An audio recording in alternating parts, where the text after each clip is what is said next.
Thanks for joining me. My name is Professor Eric Knight, and I am the Executive Dean of Macquarie Business School. And today I'm joined by one of our alumni, Derek Toe, who graduated in 1975 in Economics and Finance. Derek, welcome. Thank you. Thank you for having me. No, it's a real pleasure. So just as a bit of background and context to this, we caught up, I think, a couple of months ago now. Yes, that's right. And began to talk a bit about your story and was just fascinated by this. And I think that's what prompted this conversation. So, right. Yes. So maybe you can tell us, how did it start? I mean, can you tell us a little bit about, Australia when you were growing up and how you made your way to Macquarie University? Macquarie, we regard it as part of our family. My great-granduncle was the dean of mathematics and physics department. That's right, I remember that actually. At Macquarie University. Yeah. And all my cousins, they're all going through Macquarie University to get various different degrees, of course. And so Macquarie University is very dear to my heart. And what's make Macquarie University standing out for me is the style of teaching. By that, I learned so much more than just learning verbatim. It's get me to think about what I'm learning. How am I going to use this knowledge to further advance me in the business, into the bigger world? So when you joined at Macquarie, was your great uncle here teaching at the time? He was, but I didn't tell him that I joined Macquarie because I didn't want him to say that why you're here. Okay. So you enrolled yourself, is that right, out of school? Where did you go to school? Well, I got, by the time I joined Macquarie University, I already have a Bachelor of Commerce Marketing from UNSW. Right, interesting. Yes. From there, I just joined Macquarie University, wanted to do a different course. So you went straight on to do another course? Yes. Which was a Bachelor of Arts then with the Economics and Finance. That's right. And so what was it like coming on campus? Can you tell us about the campus then? That is the very early days of Macquarie University. It was a very good place to study, actually. I remember at a time when I was doing management accounting.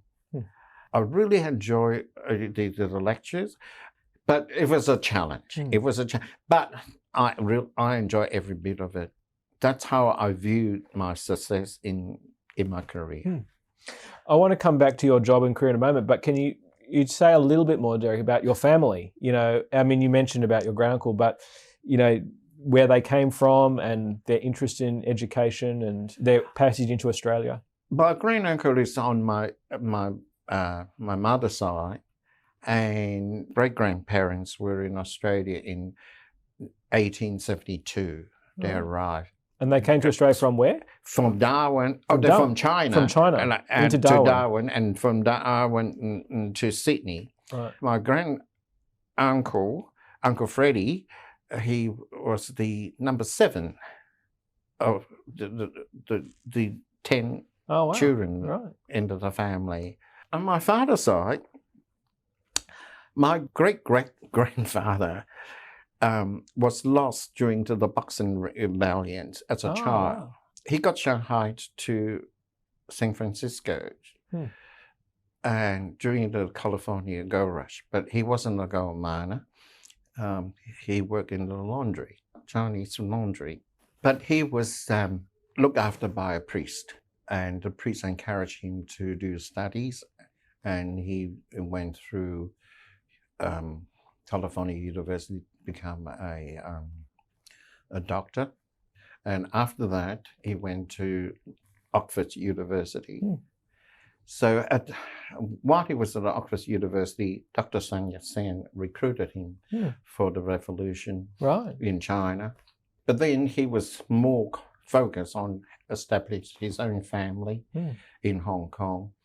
And he eventually worked as the top surgeons in a public hospital in Hong Kong. That was during the time of the Spanish flu. And then how did they come to Australia? It was from my mother's side, because my mother's grandfather came here 1850 as a gold miner.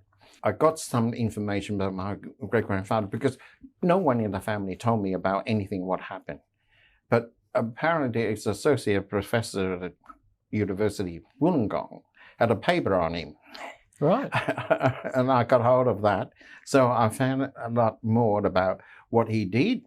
Not only he was successful as a gold miner, he established a furniture factory at Waterloo, and he set up a temple for the people that work for him into the factory.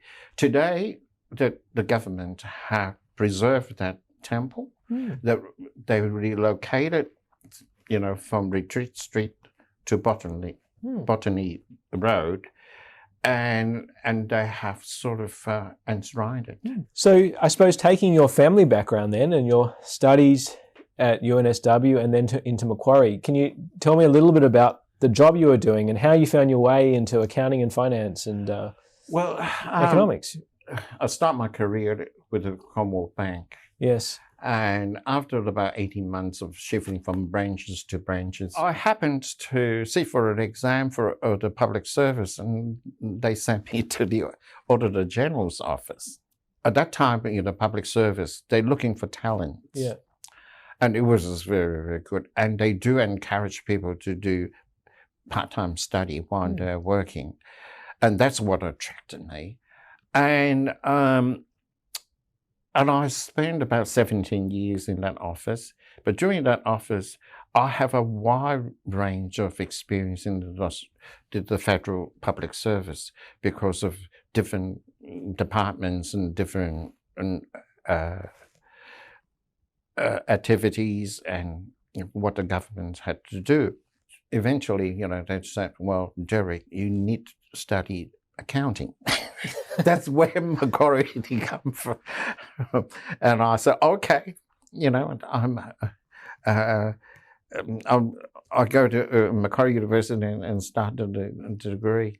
So it didn't take me that long, only 3 years, and I finished it. Yeah. So maybe you can start telling me about some of your interesting assignments and then work challenges as you took your degree out into the world. Back in those days, in the public service, it's based on seniority, not on merits. So if you're very good, you still have to wait until someone passes on, and then you get the promotion accordingly. So it's a bit cruel, but that's the system. You can't do much about it. But we learn very, very much about the business. And you've got to be versatile. You've got to be flexible. You've got to be adaptive to be noticed, let alone get a promotion. That was a very good training ground for me. And it was a tough time. The discipline was very strict. When the public service changed at the federal level, the New South Wales Public Service changed a little bit as well. They're more relaxed. They're no longer based on seniority, and you've got to perform, the best you can, and then you'll be evaluated at your merits, your performance, how you go progressing, and your contributions to whatever the business they have. So my highlights of that career is really audited at the Reserve Bank and an inspection of the commercial banks, ensuring their compliance with the Reserve Bank Act. I remember at the time I went to the Commonwealth Bank, back to my old bank, to do the audit of their compliance. Because this is there is a potential or compliance they need to observe. And the general manager said to me, he said, where are you from? I said, from the Auditor General's office. And he said, what makes you think you can do the job? I said, I'm doing a Macquarie University accounting degree. And I just said, you're not daunted by the fact what you're doing? I said, no. Because all I'm asking you, nothing more, just give me your balance sheet. And he said, what are you going to do with the balance sheet? I said, well, according to the Reserve Bank, there is some a prudential requirement, your ratio of the asset with your liability. That's what I'm looking at. He said, that's a novelty. No one asked me about that before. I said, well, this is where I learned from Macquarie University that you have to do this ratio to see your performance of it. And then you worked on some particular crises, if I recall correctly, some various challenges where you had to unpick issues in the data, in the numbers. When the Prime Minister, Bob Hawke, and the Treasurer, Paul Keating, want to open Australia and floating our dollars, then the whole economic structure changed. And with a change, you got to manage it to a degree. It's not let the economy boiling over, but unfortunately it did. In 1987, there is a crash in the stock market. Yeah. Yes. And because of that crash, everyone was trying to say, oh, the asset that we have is going to collapse. At that time, I was at State Superannuation Board.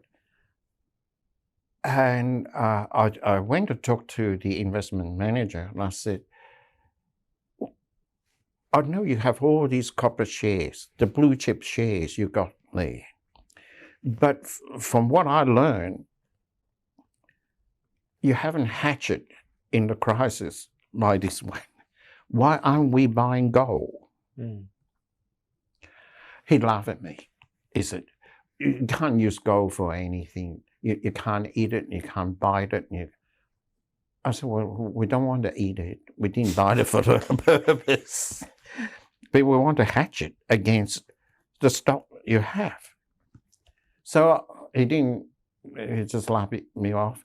So I went to the president of the board. So I talked to him. I said, look, this situation is going to collapse on us. But at the moment, that we only have about $2 billion.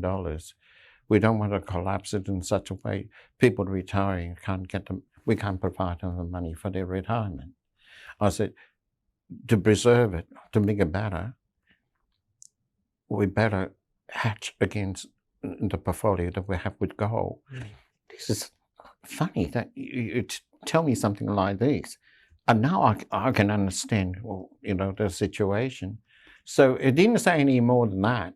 But next things I knew when this financial statement came out, I can see gold shares and purchasing bullion to stable our portfolio. So then the stock market crashed, and then your gold was provided a hedge. Is that right? Yeah. Well, if I may, I can tell you this. Yeah, we plugged our computer to the stock market. Yes. We were losing $700 per minute. Right. The gold shares is gaining $710.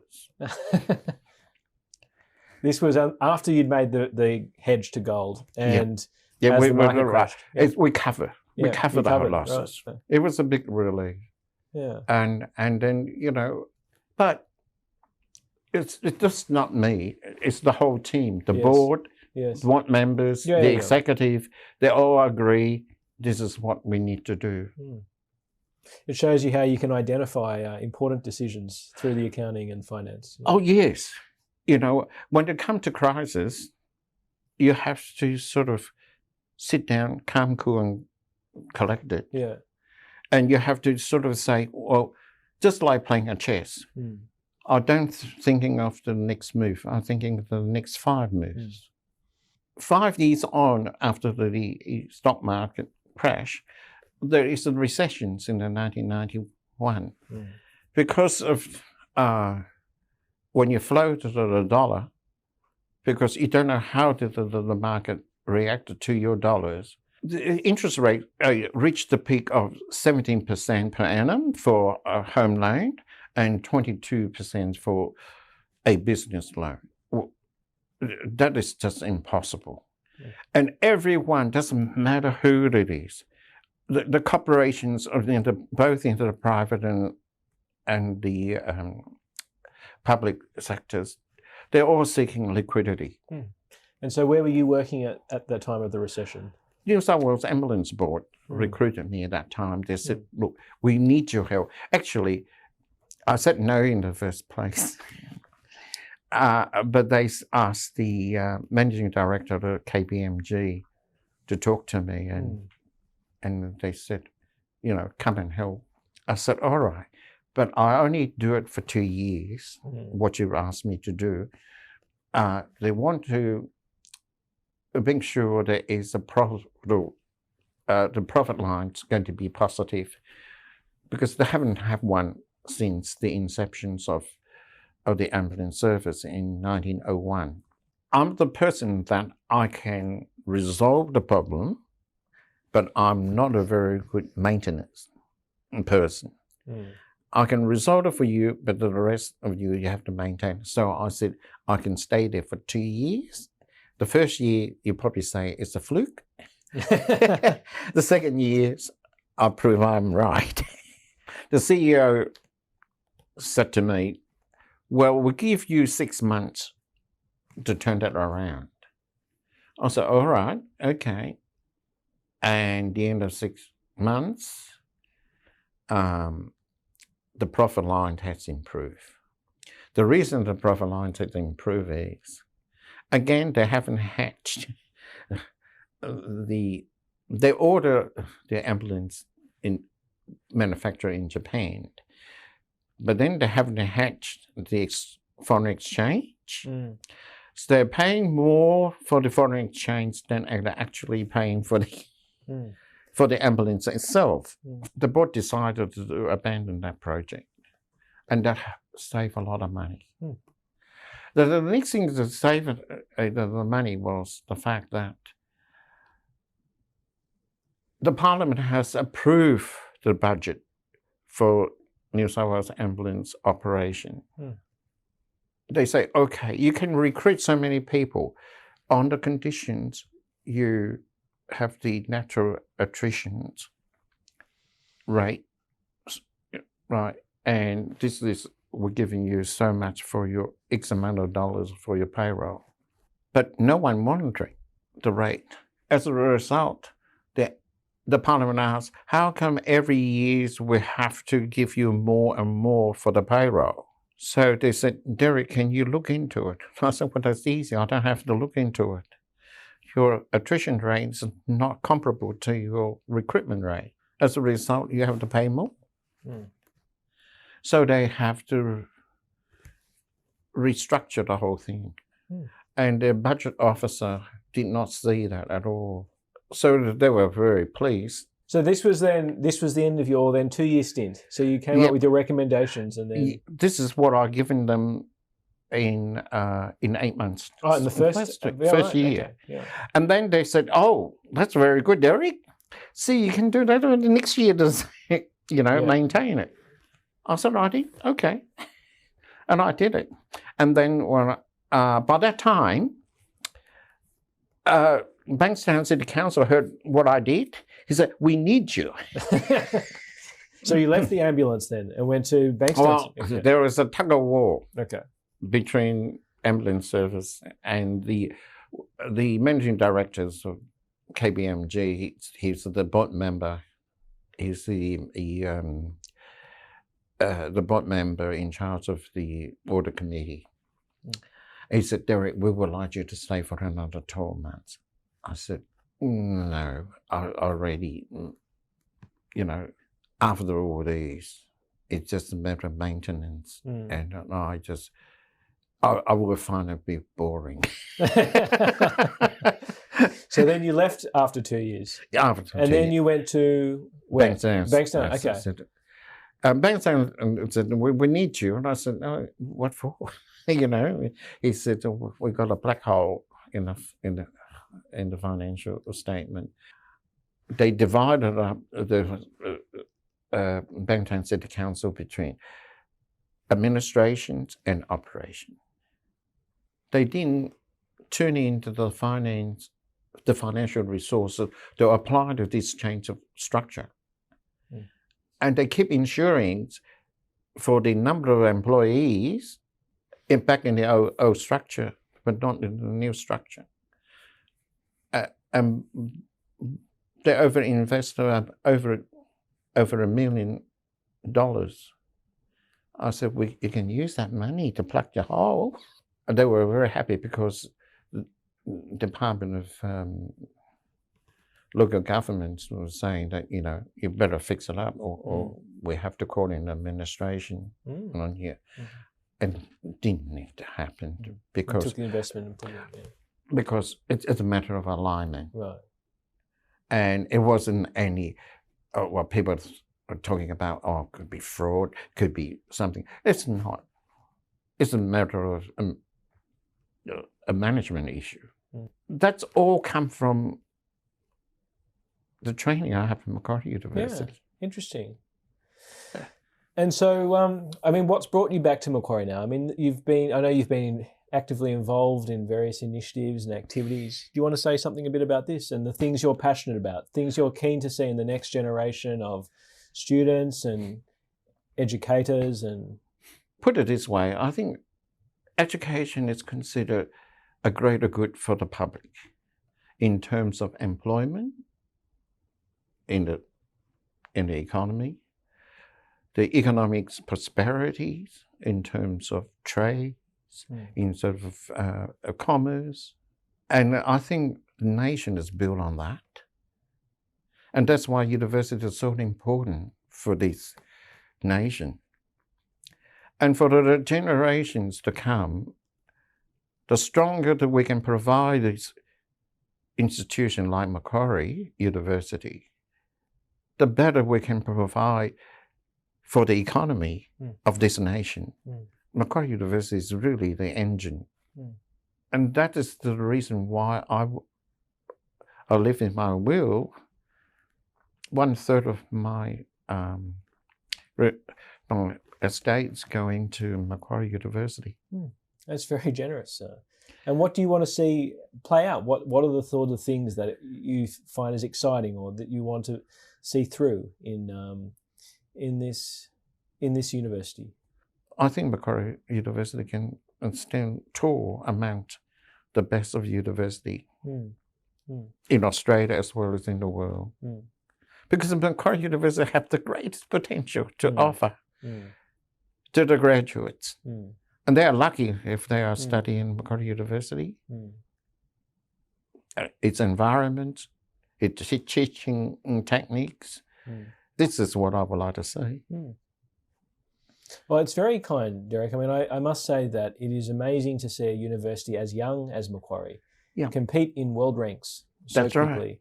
And to realise that, you know, it doesn't have hundreds of years of history, and yet it can still find its own feet and produce wonderful graduates and make meaningful livelihoods and careers through the work that it does.